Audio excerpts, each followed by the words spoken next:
At 03:12 on the night of June 6, 1944, Commander Samuel Deal stood in the conning tower of USS Harter and watched a horizon cut by the low silhouettes of enemy escort vessels. The sea was a black sheet, the moon a faint coin beyond cloud. Every ping and whisper through the hull felt like a verdict. For the men below, the boat was both sanctuary and target. For Deal, it was a weapon whose edge had to be wielded with ruthlessness and precision. If this story matters to you, stay with it to the end. Like, subscribe, and turn on notifications so we can keep bringing the overlooked episodes that shaped the Pacific War. They were deep in enemy-controlled waters, operating off the approaches used by Japanese convoys and the screen of their mobile fleet. Harter had already earned a reputation for aggressive tactics, closing fast, taking the torpedo salvos down the throat of pursuers, and forcing destroyers into desperate maneuvers. On that June patrol, over 4 days, the submarine would leave Japan stunned by sinking 5 enemy ships, 4 of them destroyers, in a sequence that read like a breakdown of the escort doctrine the Japanese had relied upon. June 6th began as a balancing act between audacity and calculation. The log recorded short, clipped entries: sightings, bearings, speeds. Deal was 42, seasoned by prior patrols, his authority steady. He had a habit, leaning on the brass rail of the conning tower, ear cocked to the hydrophone reports, eyes narrowed against spray.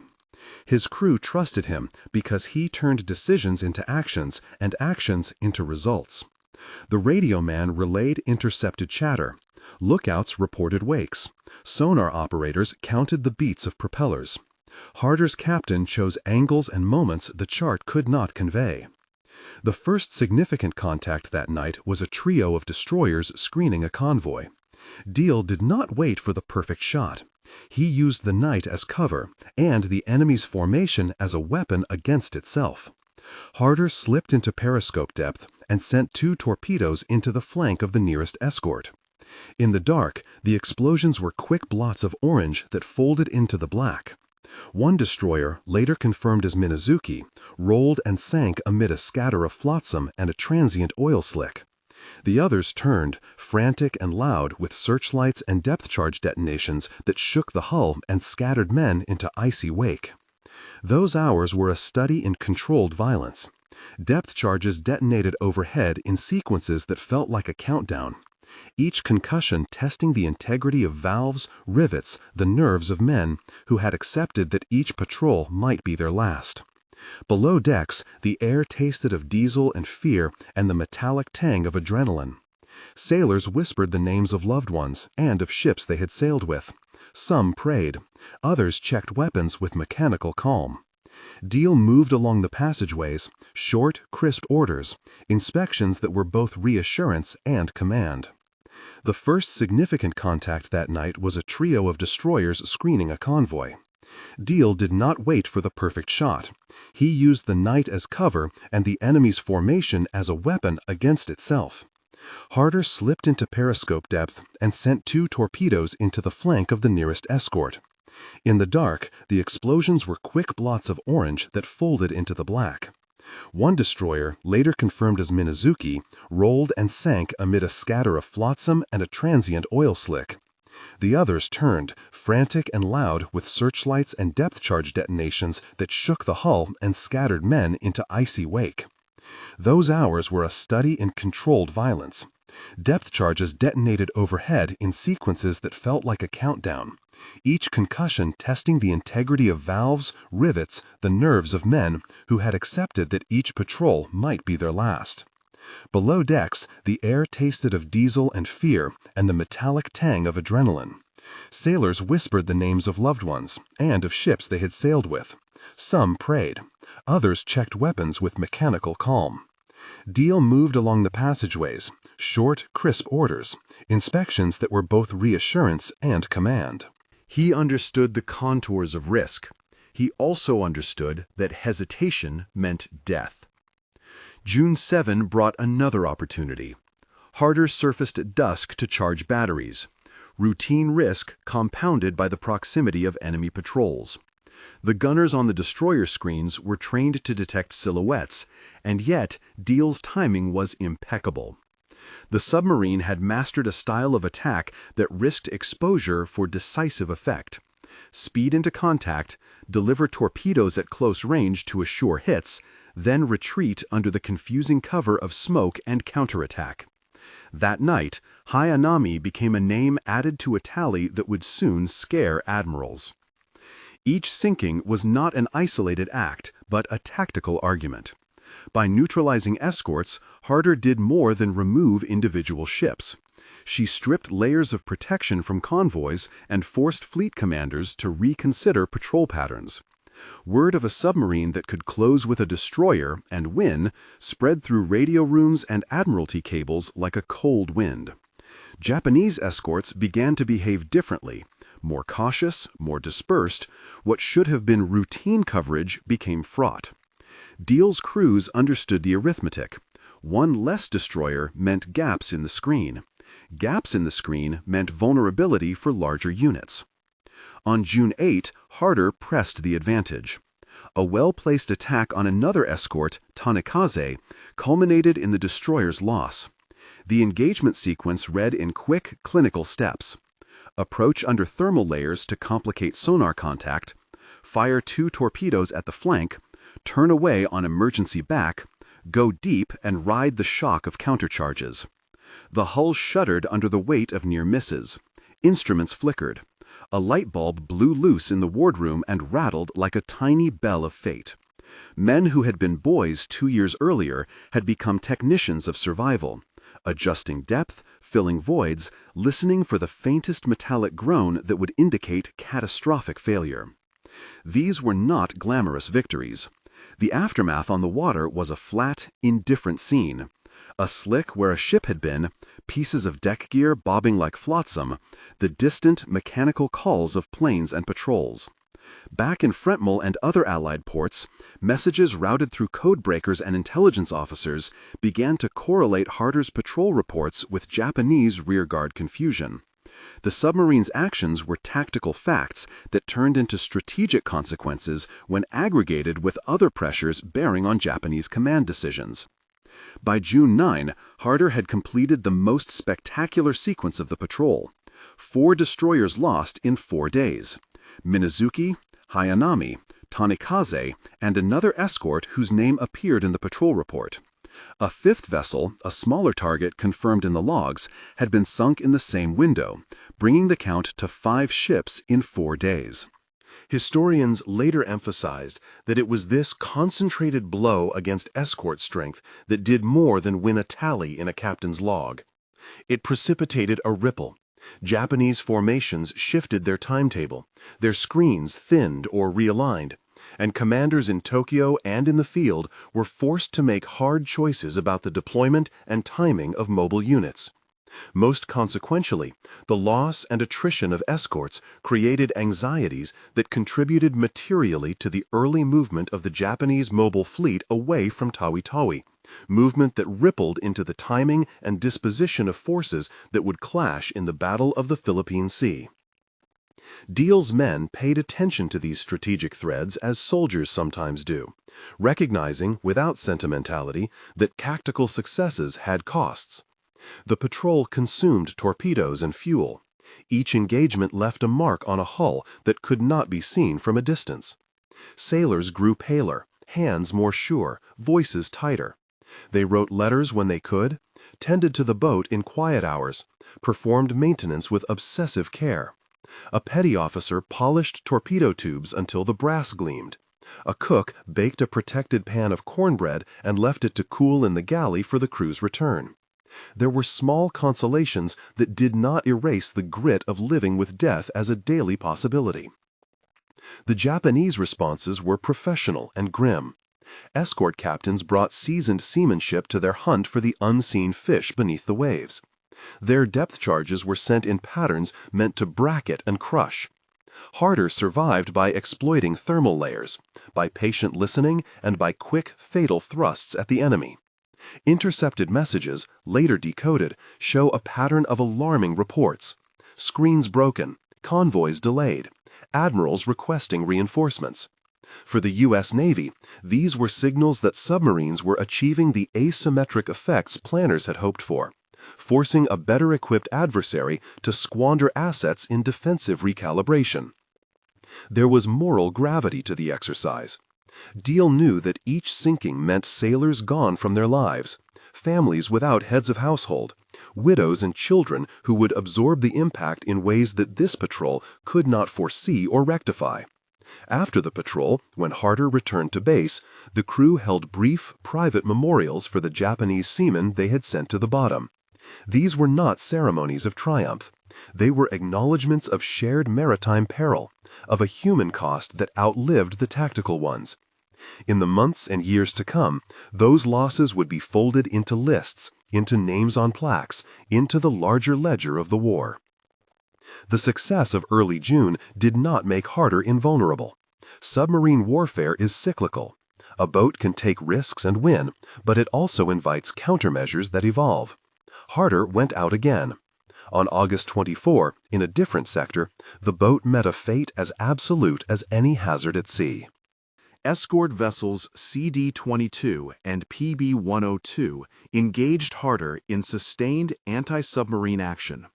The patrol report and the surviving fragments of radio interception recorded the engagement's last hours, sonar contact, depth charge runs, and a set of detonations whose pattern indicated catastrophic structural failure.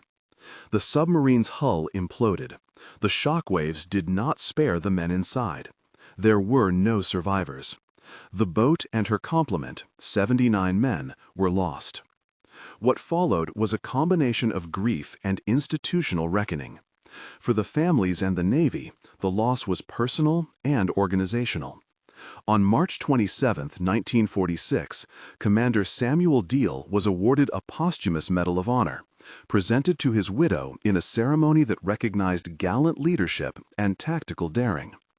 The decoration did not restore the men. It enshrined their sacrifice in the Navy's memory. Later, tactical lessons from Harter's patrols, both the technique of aggressive close-quarters attacks and the peril of pushing a submarine beyond sustainable risk, were taught at the Naval Academy.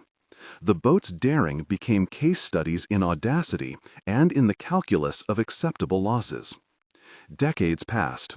The wreck, lying 3,750 feet beneath the surface and resting roughly 12 miles west of Da'al Bay, remained a war grave, uncharted to most, known by sonar sweeps and the meticulous notes of naval historians. In 2024, the Lost 52 project led an expedition that identified Harter's final resting place. The team reported the discovery with solemnity. A discovery of closure for families and a confirmation of historical accounts. The site was treated with respect. The wreck, like many of the sunken vessels from the Pacific campaigns, was a sealed archive of metal and memory. Regulations and custom secured its status as a protected grave. The mission's narrative emphasized research and remembrance over recovery. The legacy of Harter's June patrol was not merely the press headlines or even the medals. Tactical innovation, an audacity to attack escorts at close range, had a strategic consequence. By reducing the number of effective screens around convoys and convulsing Japanese confidence in the safety of their own escort doctrine, Harter helped precipitate decisions that moved the Japanese mobile fleet out of position at Tawi-Tawi earlier than planned. Those shifts played into the timing and vulnerability that U.S. carriers and air forces exploited at the Battle of the Philippine Sea, where Japanese aircraft losses, including those in what became known as the Marianas Turkey Shoot, bore testimony to cumulative attrition and tactical miscalculation. Survivors who had served with Deal recounted his mixture of cool calculation and personal empathy. He concealed fear, not by bluster, but by practice. Calm voice, short orders, an economy of motion that communicated confidence. In port, he spoke little of glory and more of responsibility. When the crew had a rare liberty ashore, he made a point to circulate among them, to inquire after families and future plans. These human details softened the image of audacity and reminded those who studied the war that commanders are, above all, stewards of lives. Memory took many forms. There were plaques and obituaries. There were lectures at the Naval Academy that used Harter's patrol to teach both the ethics and the mechanics of undersea warfare. There were families who kept letters folded in drawers and photographs that were passed down with quiet pride. At Arlington, the names of the lost were read on official rolls, and on anniversaries, small groups gathered, relatives, old shipmates, and historians, to lay wreaths and to recall the stern-faced captain who had once leaned against a conning tower and listened for the ocean's secrets.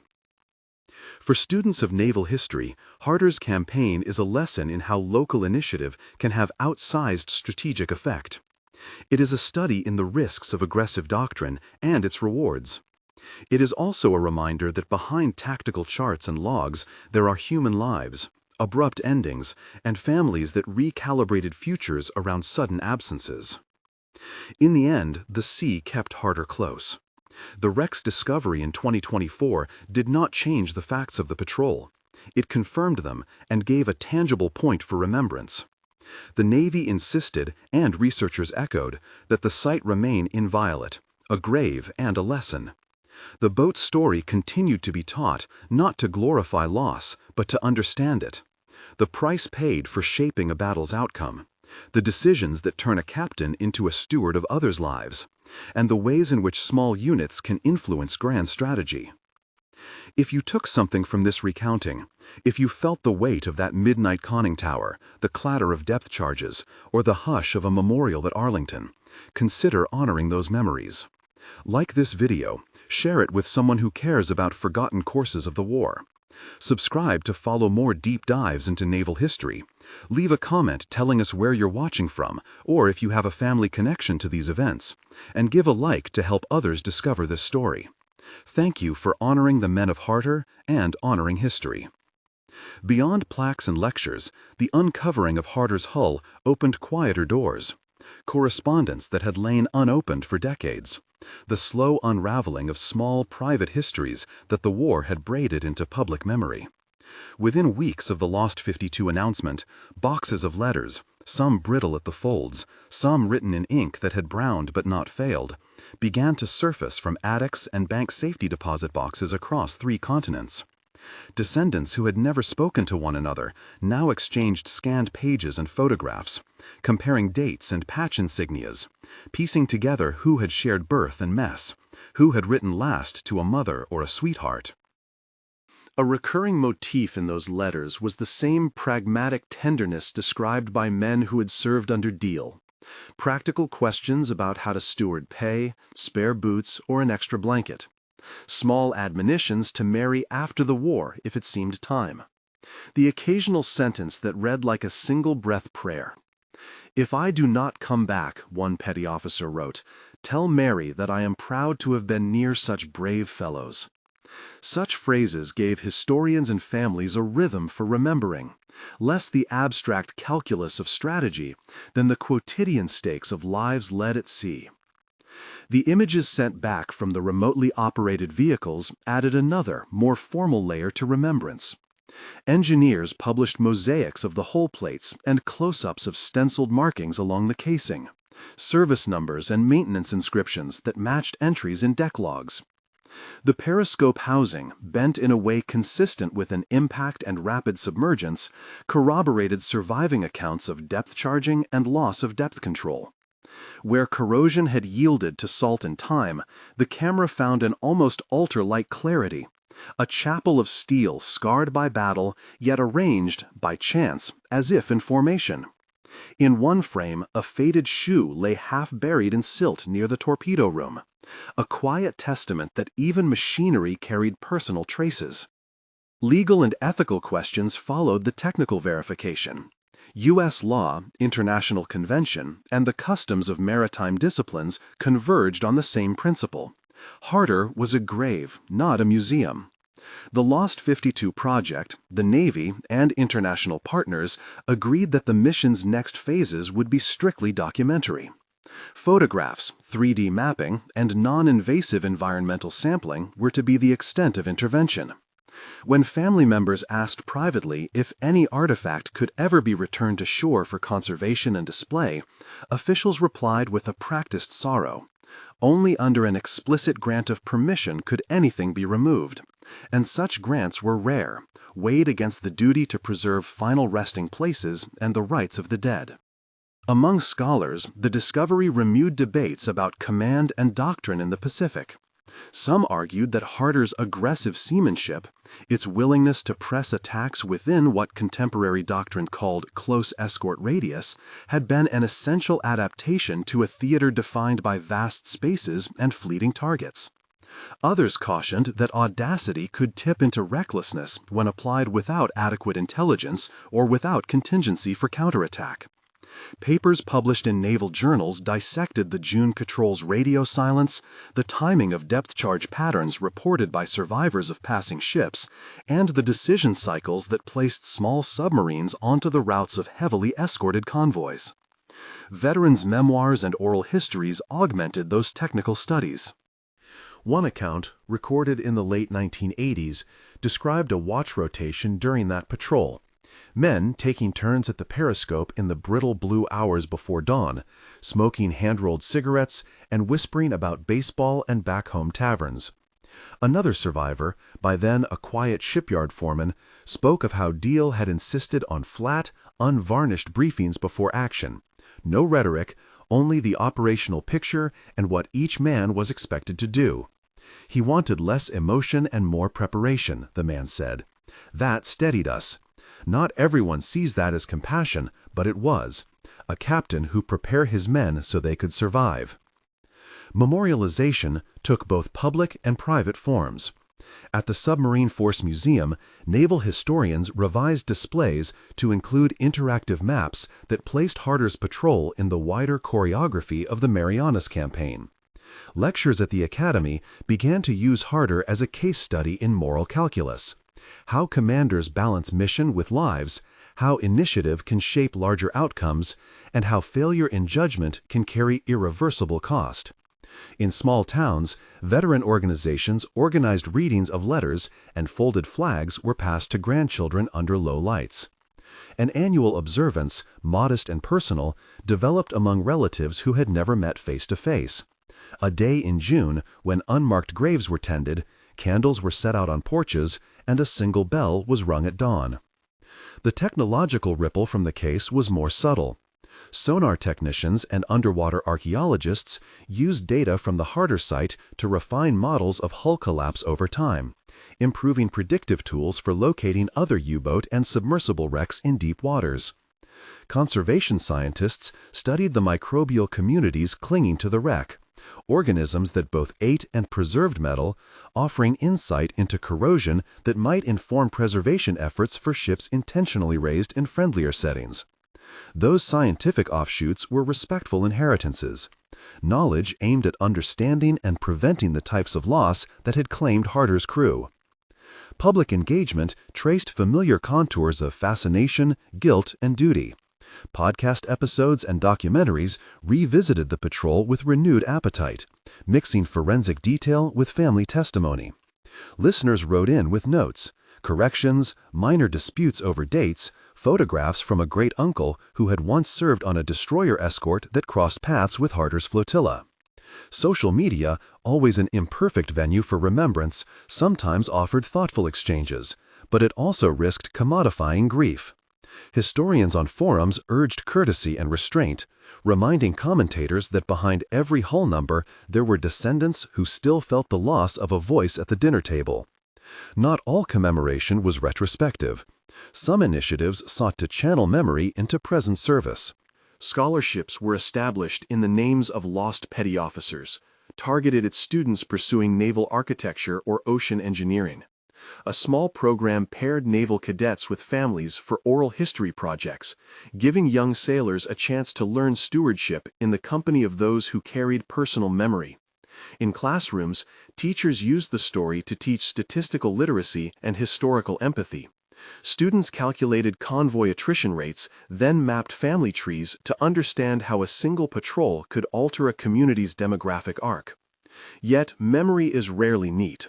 There were families who resisted the public telling of Harter's tale, uncomfortable with the exposure that comes when private grief becomes a subject of documentaries and roundtable analyses.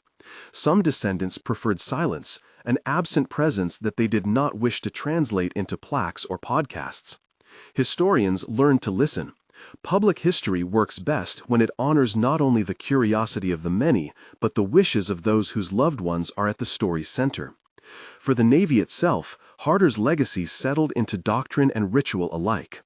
Training programs incorporated simulations that stressed the ethics of risk: when to press an attack, when to prioritize withdrawal, how to weigh the lives of a crew against strategic opportunity.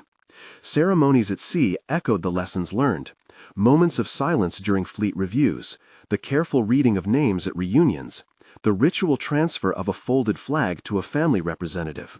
These practices reinforce the idea that technical excellence cannot be disentangled from moral accountability.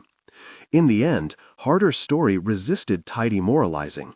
It offered instead a compound lesson: that courage and cost are entangled, that small units can, through daring or miscalculation, influence theaters of war, that history is both ledger and litany, where charts and depth sounds share space with last letters and the scent of tobacco on canvas.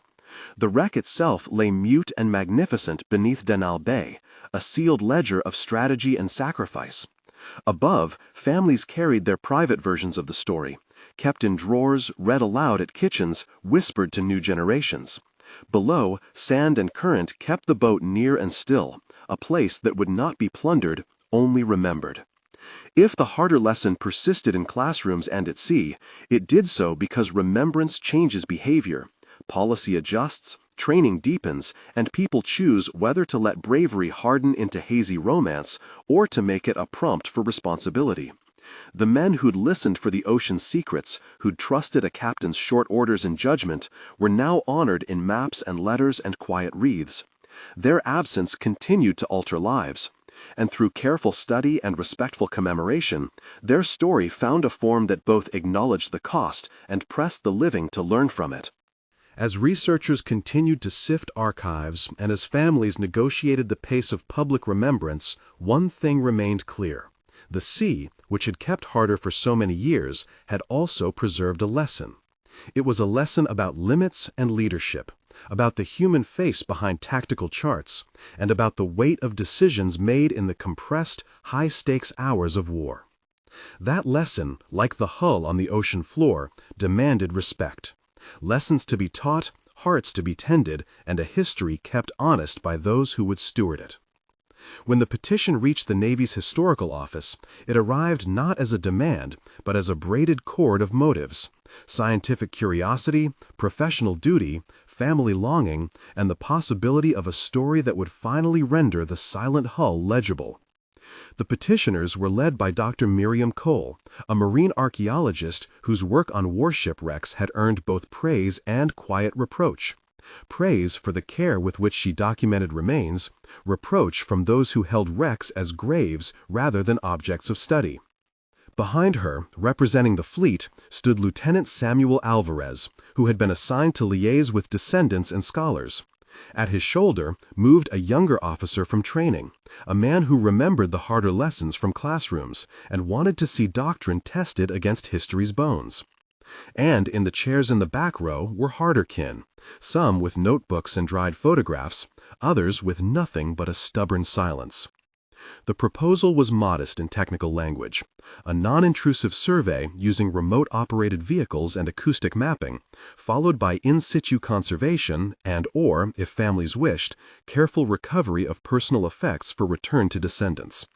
Miriam spoke of catalogs and context, the way a rivet pattern could tell of a hurried repair, how the orientation of a compass binnacle could indicate the last turn of the ship, how letters, if preserved, might confirm rather than contradict a logbook. She spoke without rhetoric, and her voice, measured, carried the authority of someone convinced that the dead could teach the living only if approached with method and restraint. At the heart of the meeting, however, lay a different ledger. Grace Harter, thin, older than the photographs she kept, stared at the tabletop where a scale model of the vessel lay. She had spent childhood summers learning to sew buttons the way her father had, finding in small stitches a means of carrying absence forward. When asked to speak, she did not rise at once.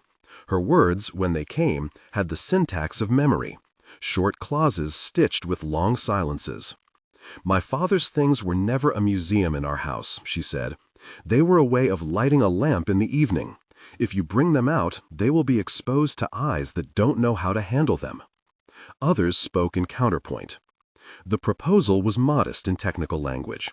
A non-intrusive survey using remote-operated vehicles and acoustic mapping, followed by in-situ conservation and/or, if families wished, careful recovery of personal effects for return to descendants. Miriam spoke of catalogs and context, the way a rivet pattern could tell of a hurried repair, how the orientation of a compass binnacle could indicate the last turn of the ship, how letters, if preserved, might confirm rather than contradict a logbook.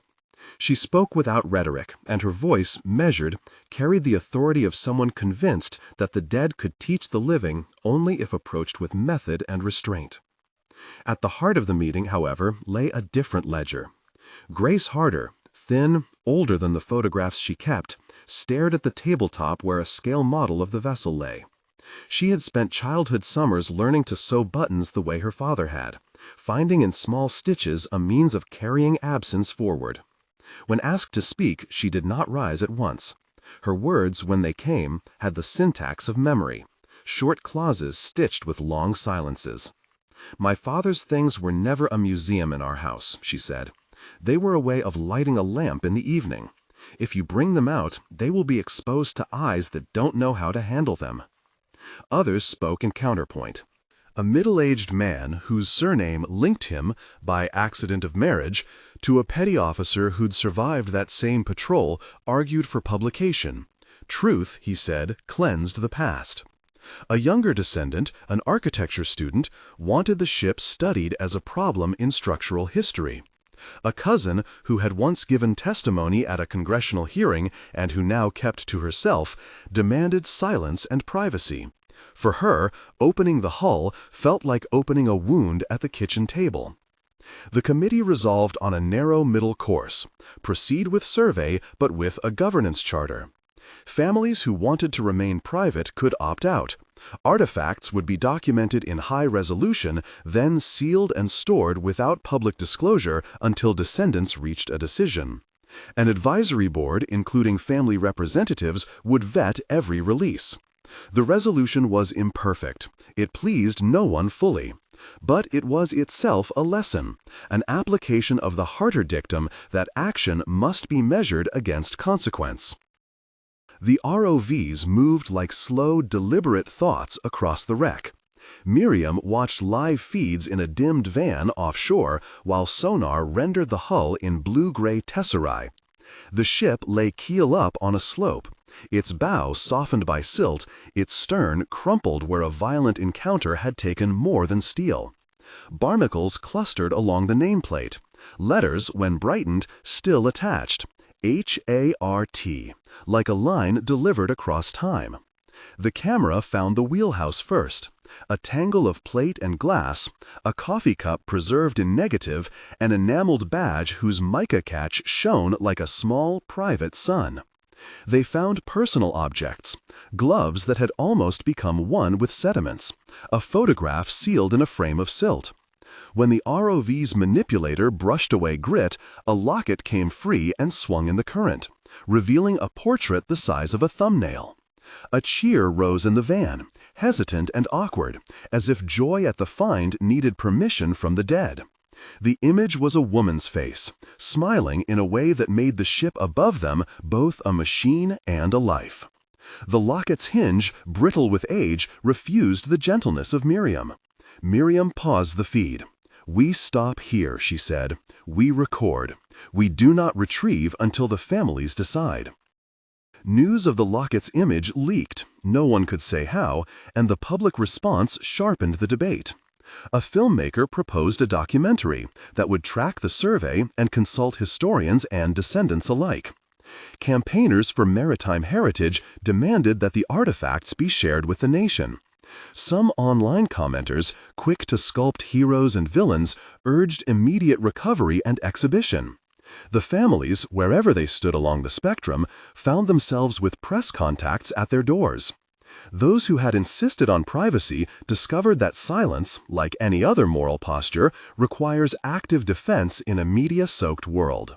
Negotiation, then, became another kind of seamstress work. Slow, exacting, and sometimes painful. Miriam and Samuel traveled to living rooms and churches, to a veterans center where men still taped their photographs into hand-bound books.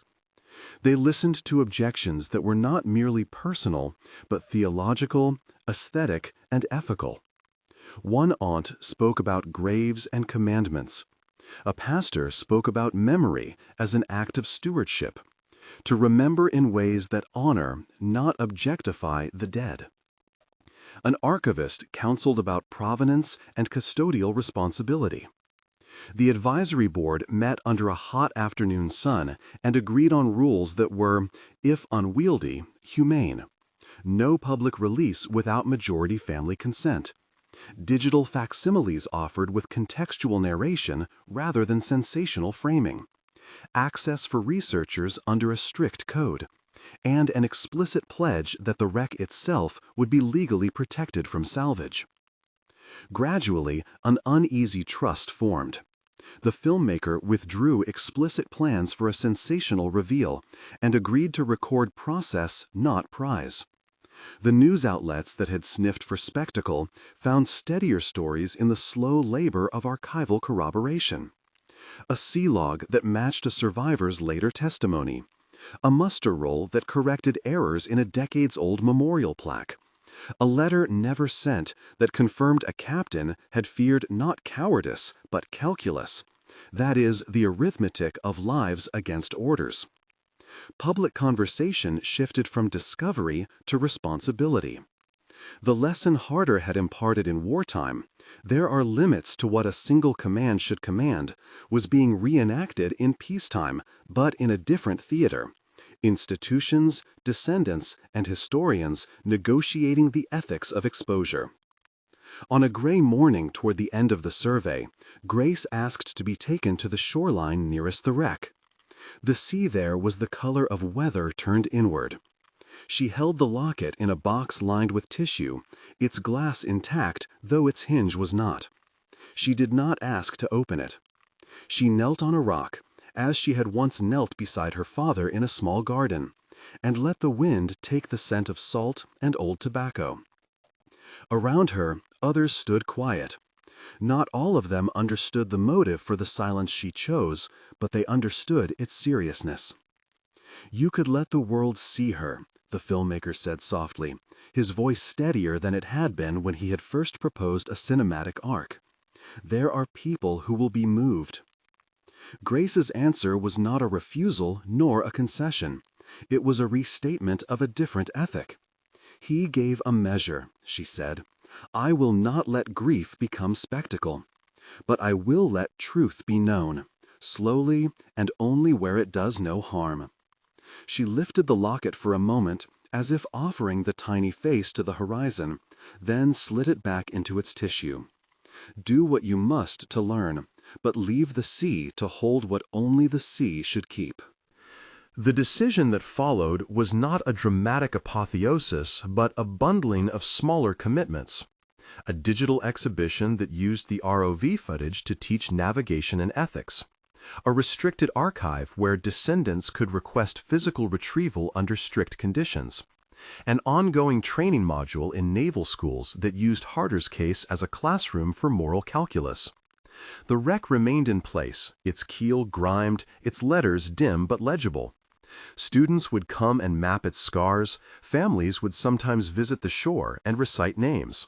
The locket would remain in trust.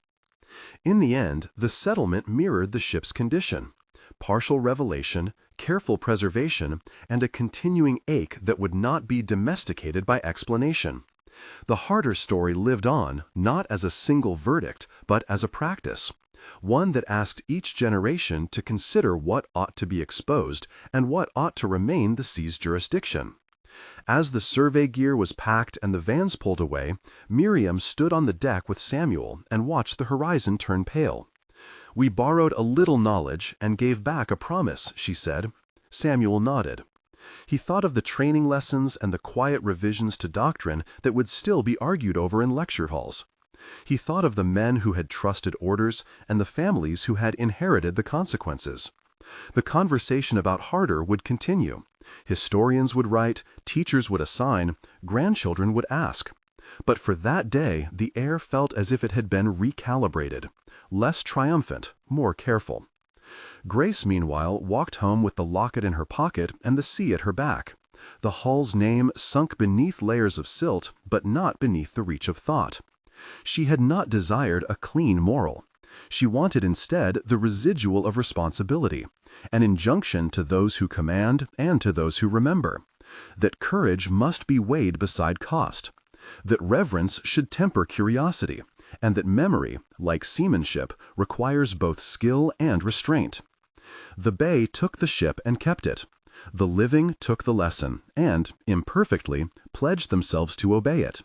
They would fail and try again, as people do, but the lesson had been preserved, not as an object for display, but as a discipline for those who would navigate both sea and history. Seasons turned. The survey team's vans became another set of stories in the town's bargain with its harbor. People worked, argued, taught, and remembered. The restricted archive took its place beside the municipal records, a small room with a smart lock and a paper ledger that required a signature and a reason. Requests arrived in fits and starts. Grandchildren, a retired petty officer who had been a cook aboard another ship, a student writing a thesis on command ethics. Each time, the archivist followed the rules the settlement had set: petition, waiting, careful counsel. A few requests were denied. A few were granted, always with a steward's letter and an explanation of what else must remain in trust. Samuel lectured differently now. In a naval classroom that smelled faintly of varnish and chalk dust, he no longer offered the rhetoric of absolutes. He taught lists, procedures, thresholds, what to do when orders and lives were misaligned. And then he taught the harder lesson, how to live with the residue of those decisions. He brought students to the harbor for exercises in seamanship and to stand on the rocks where Grace had knelt. He showed them footage from the ROV, not as spectacle, but as case study, frames to be paused and discussed, questions to be asked aloud. Once, after a long session on proportionality and morale, a cadet asked whether learning those lessons would ever make it less terrible when lives were at stake. Samuel did not answer with theory. He told a story, brief, true, about a captain who had made a calculation and a woman who had chosen restraint in the aftermath. He looked at the young faces and said, simply, "It ought to make you pause before you speak." Miriam returned to the archives with a different kind of steadiness. The book of documents she had curated became a quiet pedagogical tool, an exhibit cabinet for students of history and ethical practice, not a spectacle for popular consumption. Her name appeared on panels and in articles, always alongside the modest phrasing she preferred, coordinator of the Harter inquiry. She refused invitations to television rounds that sought the sensational contours of the wreck. She accepted invitations to symposiums and teacher gatherings where the language was more cautious and the seats were filled with people prepared to argue without reducing grief to a prop. The filmmaker, who had once wanted to show the locket to the world, made a film after all, though not the one he had first imagined. He spent a season traveling between academy lectures, archive rooms, and the shore. His footage lingered on hands, the archivist's fingers lifting a brittle page, the cadet's palm placed over a compass, Grace's clasp closing the locket. There were interviews, slow, uninsistent, where people spoke less about scandal and more about the process of arriving at a verdict that would neither erase the past nor weaponize it. The resulting work premiered at a festival that favored patient films, and critics praised it for resisting the appetite for drama. Grace attended the screening in the back, in a coat that had seen many winters. She left before the applause, carrying with her the same quiet consent she had shown at the shore. Grace herself lived as if she had been given a charge beyond grief, the charge of fidelity to restraint. She did not withdraw into secrecy. She grafted small rituals onto ordinary days, ways to remember without converting memory into currency. Once every year she walked the shoreline at dawn, the locket in her pocket like an old coin. She sat on the same rock when the wind allowed, or on a bench beneath the pines when the weather was thin. She never opened the locket in public. She allowed herself that private smallness only in the face of the sea. When the wind took the scent of salt and old tobacco, as it always did, she felt what she called a settlement of sorrow. Not closure, which she understood to be a vanity, but an arrangement whereby grief would sit beside life rather than subsume it. There were, of course, moments that tested the agreement. A tabloid attempted to reconstruct the captain's last days from a smear of documents and rumor. A distant relative demanded access to a letter. A historian argued that full transparency was the only antidote to myth. Each time, the community returned to the terms they had brokered. They used the archive's ledger, the Council of Descendants, and the instruction of the naval schools as guardrails. The decisions were never unanimous, and the arguments were never entirely clean, but they were public and steady. People learned to decenter revenge and to center procedure. Years later, an old woman arrived at the archive one afternoon with a small envelope folded into three. She was a descendant, no longer in the genealogical shadow of Harter, but a step removed, with a name that carried its own quiet living. She had prepared her plea carefully: a letter of lineage, a request to see the locket if certain conditions were met, a promise to return it to trust if she could not bear the restraint. The archivist, now younger, with the same intent expression, followed the rules. He asked whether she understood the terms. She did. She had read, she said, Samuel's articles and watched the filmmaker's film. She wanted to see the locket, she said, for reasons that had nothing to do with fame and everything to do with knowing. She wanted to hold the face. Grace, by then, came to the archive not as a litigant but as a witness. She sat with the young woman at a corner table where light slanted in, and she opened the small box with fingers that trembled less than they used to. The descendant lifted the locket. She did not open it at first. She ran her thumb along the hinge and the glass and felt the weight of the choice she had asked permission for. When she finally eased the locket's lid, she did so as if taking breath before speaking. Inside was the tiny photograph, preserved then as now, a father's profile, the blunt chin, the set of eyes fixed somewhere beyond the frame. There was no caption, no flourish. The room held its quiet. "I wanted to know him," the woman said, voice small. Grace nodded. "He was a person," she said. "He made a calculation. He lived in its wake." The descendant touched the photograph with a fingertip and then returned it to the locket.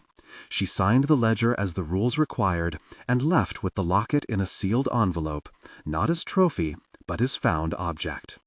She promised, her signature was her promise, that she would walk the shore at dawn once a year and remember in a way that did not ask the sea for more than it had already given. In places that could be measured, Harter's case altered procedure.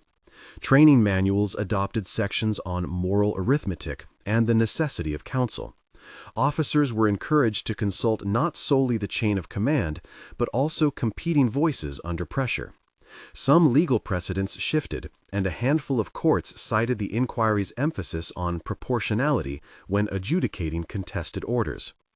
None of these changes were tidy. Institutions are stubborn, and learning is slow work. But the language had shifted. Where once the vocabulary had been valor and obedience, now it included restraint, deliberation, and stewardship. The wreck itself remained where it had always been, part of the bay's topography, a dark backbeat beneath gulls and tides. Students still mapped its scars. Families still came to the shore. The locket, when seen in certified hands, continued to produce the same small, sober import. A face beneath glass, a hinge that refused easy opening. It had become a tool, not a relic, a teaching device for slower kinds of knowledge. When Grace finally died, the town organized a small ceremony that followed the ethic she had lived by: modest, private, and careful. Her coffin was not paraded, and no one sought to turn bereavement into spectacle. A handful of people, Miriam, Samuel, the archivist, the filmmaker now gray at the temples, walked to the rock where she had knelt years before. They left no plaque. Instead, each of them did something small: a folded letter placed in a trust box at the archive, a promise to a student, a quiet recorded lecture left in the training module. The filmmaker recorded a frame, a hand closing around a composted note, then stopped the camera. He later said that the best scenes required no filming. The town continued. Arguments and apologies, lectures and quiet reproofs, the small ministrations of daily life. All of them kept the case from calcifying into legend. The Harter story moved through people as a set of obligations rather than a single moral triumph. It taught a generation, imperfectly, the necessary modesty of authority. It taught another the necessary humility of memory. In the end, the sea remained sovereign over its dead. The living retained the duty to bear what the sea could not. They had learned to keep one jurisdiction distinct from the other. The sea would hold the ship, and the living would hold the lesson. It was not a heroic resolution. It was, rather, a practiced disposition, an agreement to weigh courage beside cost, to measure reverence against curiosity, and to refrain from turning grief into spectacle. It was, as Miriam once said when they stood watching the horizon thin, a small law of behavior that required both skill and restraint. They would fail again. People always did. But the town, the academy, the archive, and the families had added to their habits a new muscle: the capacity to stop, to ask, and to keep. The sea kept the ship. The living kept the memory, and in keeping it learned to be both careful and answerable.